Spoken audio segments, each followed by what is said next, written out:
What's up, guys? It is Sam here. Today I have something super interesting. I wanted to talk about the stimulus package and how it might affect the real estate market on two different fronts. We've got the commercial side and then we have the residential side.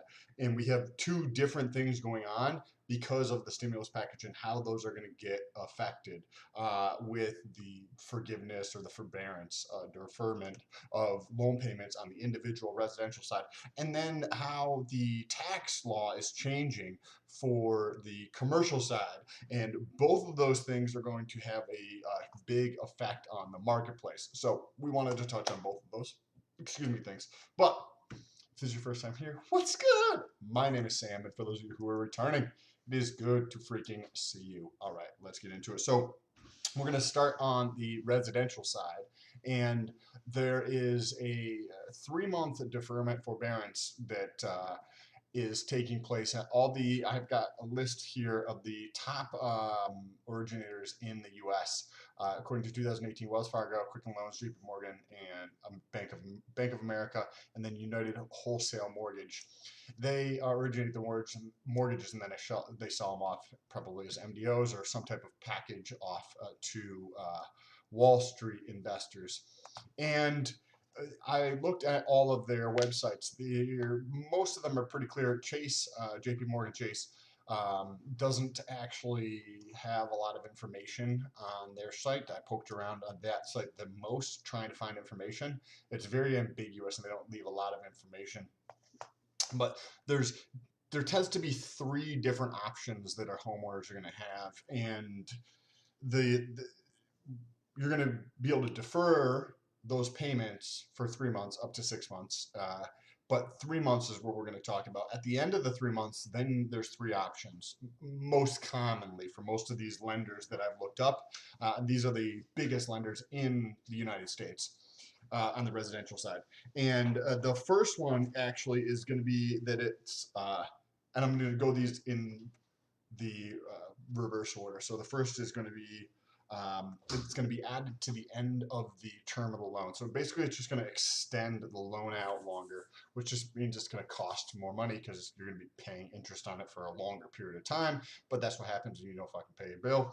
Second is the just restructuring the mortgage or loan so the individuals have higher loan payments, right? So they might change their interest rate as well. Who knows what other terms in the mortgage might change along with this? But if there's 3 months and there's $1,000 of interest and principal that is going to be paid over that time period, that $3,000 is going to get added to or amortized over the remaining life of the loan. If it's 25 years, then it's going to be amortized over 25 years.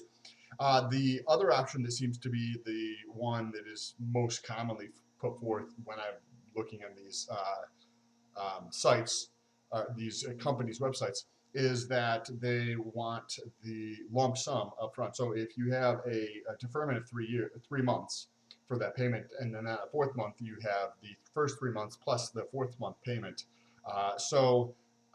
If you look at any one of these, you can see that is probably going to be what the banks might push for, but that is also going to be the one.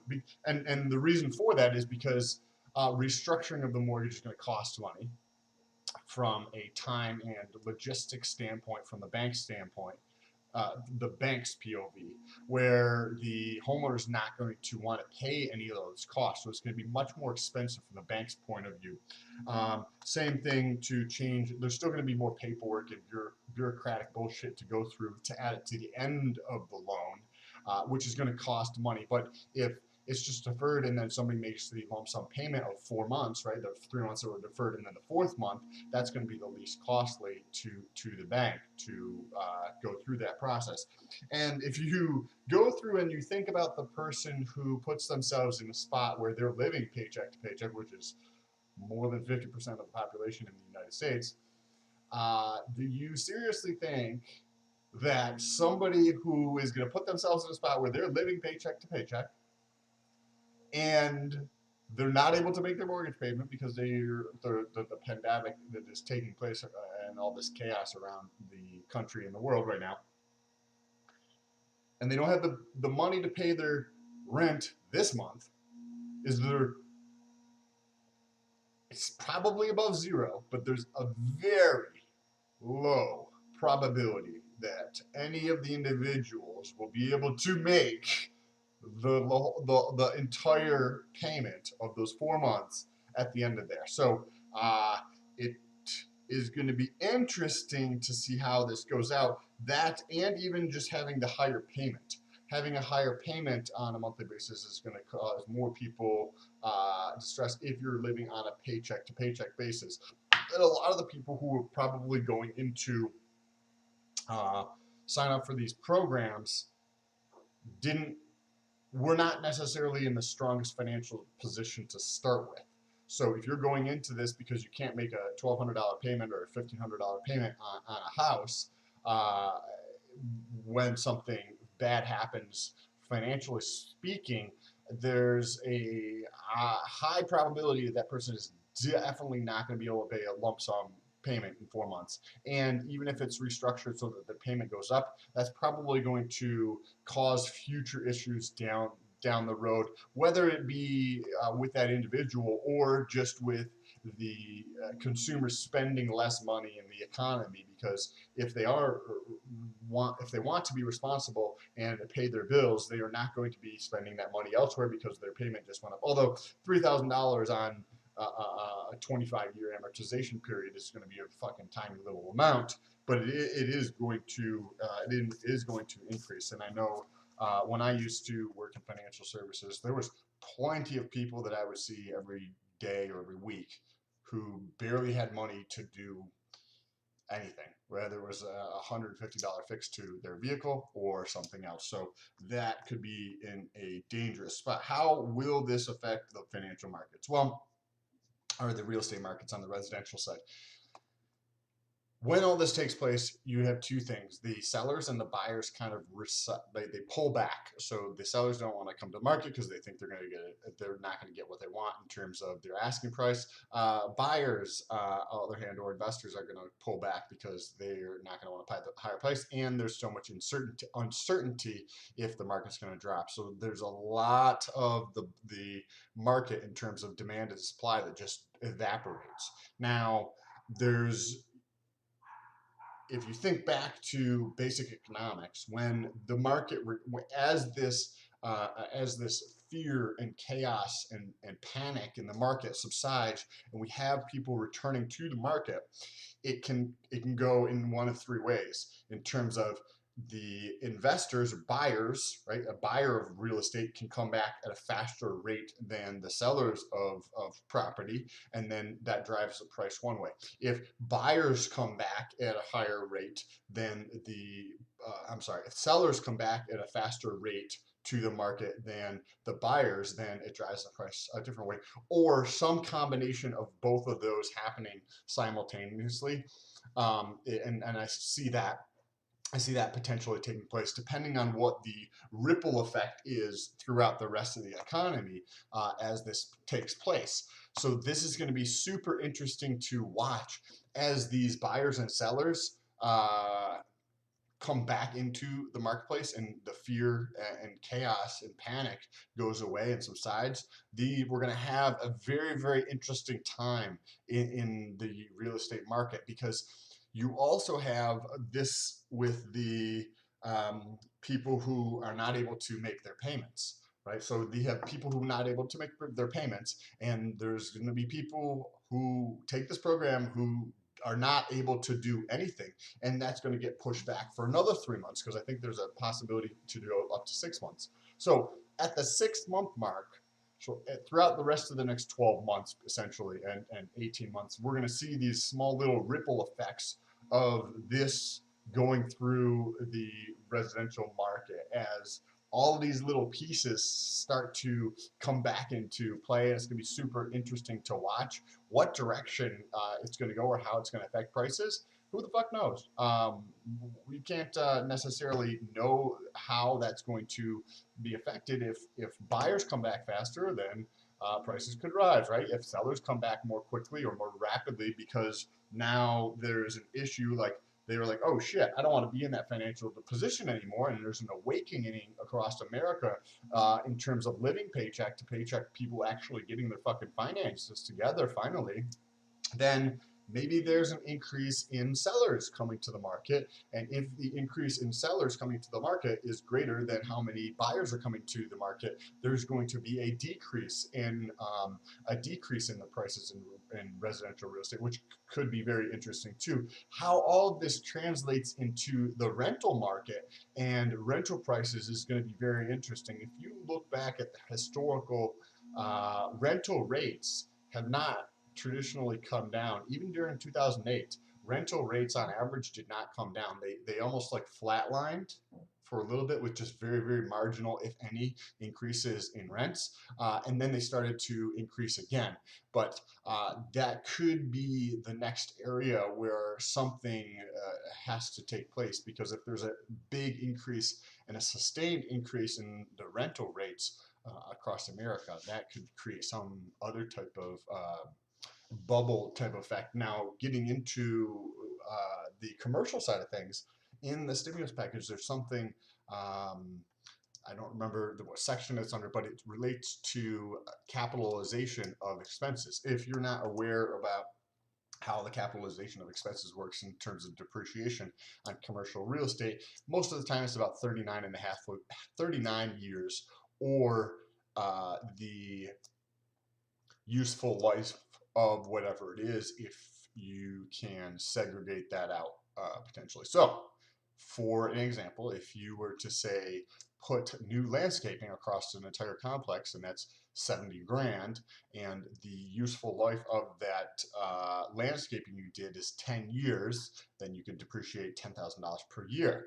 Now, in the stimulus package in 2020, there's that depreciation period gets compressed down. So whether it is, say, you're putting on a roof and it's going to be depreciated over the same useful life as the building, according to the IRS, which is 39 years, I believe, then, and you can take that expense and you don't have to capitalize it, which just means depreciate it. The capital improvements to a property that are non maintenance related or non-routine related, like, so if you're just patching a hole in a wall, that's not going to necessarily be a capital improvement to a property. That's just going to be routine maintenance. But if you go through and you redo every single apartment in a complex, as people are trying, that's going to be a capital improvement that is going to need to be capitalized. So if you don't have to capitalize those, that's really good for investors. And that got me thinking, because you can actually, you could do a big, put together a fund and actually almost sell that as like a tax credits for high income earners.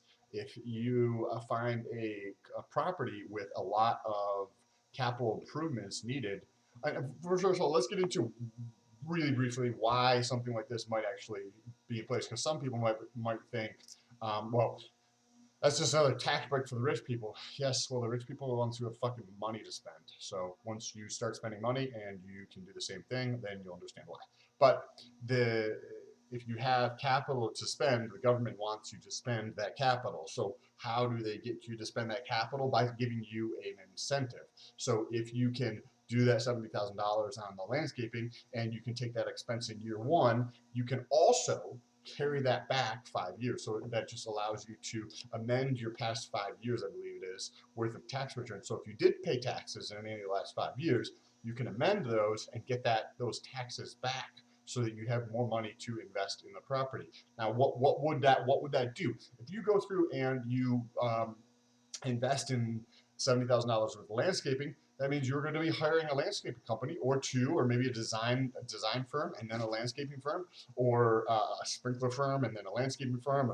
Depending on how it is all structured, you're going to be hiring people, which is going to be putting them to work. And the unemployment rate now is ridiculous. The same thing happens with, this is more than likely, when this is all said and done, on absolute terms, not necessarily on a percentage basis, but it could be on a percentage basis as well. This could be the highest easily in terms of absolute terms, how many people are not working even going back to the Great Depression in the late 1920s. So this is going to be a very, very interesting time to be alive and watch all this transpire. What does this mean to you? Same thing with the roof. If you're going to put on a roof, then you're going to hire roofers, right? If you're going to remodel all the units in a complex, same thing. You're going to hire people to go in and do all this stuff, which is going to put people to work and get money flowing back into the economy. So what does this all mean to you? How can you do something like this or take advantage of something like this? Well, first of all, get your fucking money right. Do what you need to do to stay living within your fucking means. Uh, Whatever you need to do. If you need to cut back on your expenses to stay living in your means, then maybe switching from a 3-bedroom to a 2-bedroom is a prudent thing to do. If that means getting rid of your cars and buying used cars, then do that. If that means canceling the 16 different types of subscriptions you have and just getting 1 or 2 or 0, then do that. Whatever the case is, going through and firing some people in terms of downgrading or eliminating your expenses so that you can be in a spot of financial strength as you move forward, because this pandemic was expected, right? Like, it's been the longest economic expansion in U.S. history, so you knew something was going to happen. It happens every several years. It's not to be. It's not something to be not expected. We knew that was coming. That's why you plan for those things. So get yourself right financially so that you can take advantage. First of all, you don't have to put yourself in a worse spot when something like this happens, as we touched on the first part of the video, and doing one of these deferment type programs or forbearance type programs, but put yourself in a position of financial strength so that when these things do take place, that is not part of the equation mentally, and you can focus on your skills. You can focus on making your business stronger. You can focus on making yourself better as a person, while everybody else is focusing and panicking on the distraction what the media is putting out there. I actually don't even own a TV. I don't have any desire to own a TV or watch what the news tries to put forth. There's just no desire for me to waste any of my time on something like that when it's so trivial. And the North Star, the beacon of like what the media focus on, is not the truth. They're not trying to tell you the truth. That's not even out there. So I personally, so it's been 11 years now, I haven't owned a TV, and I have zero plan on getting a TV. So the side effect of that is that I get a lot more fucking time, and I also have more money because I don't pay for a cable bill. I just have zero desire. I'd rather read. I'd rather listen to an audiobook. I'd rather work out. I'd rather do something else where I am able to get better for myself. So if you guys like this video, make sure you press that thumbs up button. Share this video with somebody else. If you know somebody else in the real estate market, or they would find value in this. Because if they find value in this video, then you're going to be helping them out. You're going to be helping the channel out. And that, my friends, I think is where we are starting to finally see an awakening, where you can win in life by going through and you provide value to those around you. So don't just share this video with a shitload of people who are just not going to watch it or don't find any value in it, and they're going to think less of you for sending it to them. Think for a second of who could actually get value out of this, and then take that and share it with them specifically.